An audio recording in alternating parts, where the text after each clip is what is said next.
Hello everybody. Today we're going to go over the last part of Unit 3, which is called Composites.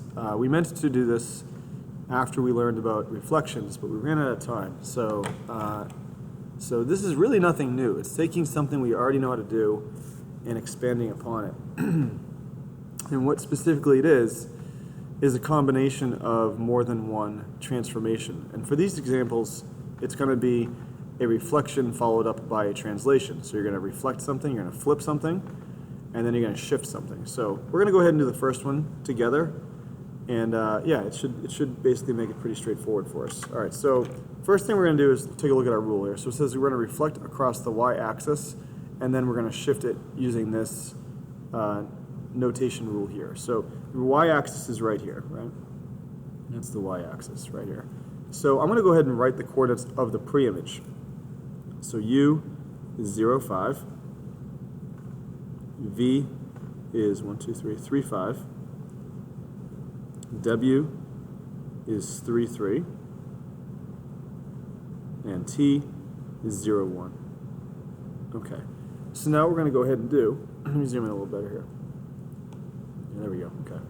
Now we're going to go ahead and reflect this across the y-axis. So if you go back to your rules here, let me dig those up here. So reflection rules, where are they?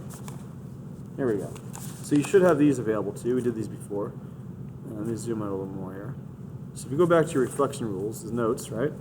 Reflection of the y-axis, right here, right? Remember this? It means we change the sign of the x value, okay? And that's all we do there. So that's what we're going to do. We're going to change the sign of the x value for these coordinates. I'm change my colors here. Now I'm using a pen. I wouldn't recommend using a pen. I'm just doing this so you can see it a little easier. So U prime. So we're changing the, actually I'll write the rule here so just to remind us. So opposite x, y. So 0 is going to stay 0. And 5 doesn't change. V prime. So 3 will become negative 3. 5.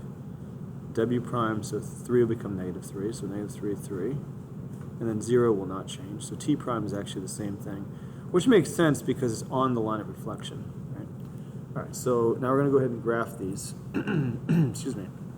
So 0, 5 is the same. Negative 3, 5. So 1, 2, 3, up 5. And that's going to be our V prime. W prime is going to be negative 3, 3. So 1, 2, 3, 1, 2, 3. And that's going to be our W prime. And T prime stays the same. So now we'll go ahead and connect those. And you'll see that this is a reflection of the pre-image, which looks like a trapezoid from the looks of it. U prime's right there, T prime's right there. Okay, so that is our first reflection. Now we're going to go ahead and shift it.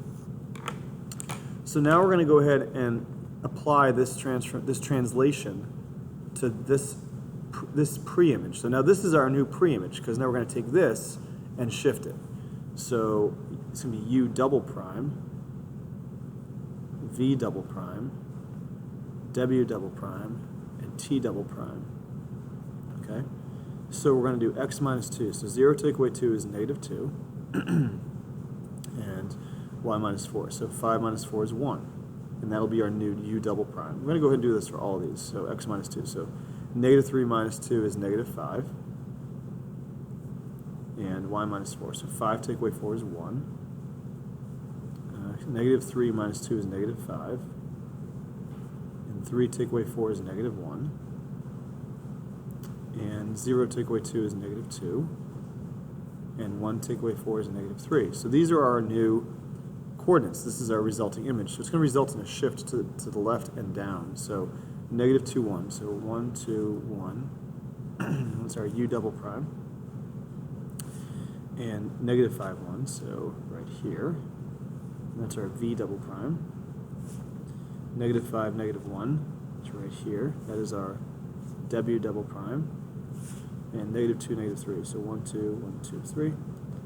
And that is our T double prime. Okay, so this should still be congruent, right? Because it's a rigid transformation. Okay, so you can see what happened. So we flipped it and then we shifted it. And this would technically be our answer here because that is our final image, okay? So these take a little while to do, which is why I only assigned 6. I just did one of them for you. So you only have 5 more to do, okay? On this page. There's another page, Composite Transformations 2, which will be posted as well. Possibly, I don't know, I might not post another one. I think 5 will probably be enough, honestly. These take a little while to do. So yeah, that's about it. Let me know if you have any questions about how to do these. And we will be reviewing for the unit tomorrow, and you can expect the unit test either Thursday or Friday. All right, thanks, guys.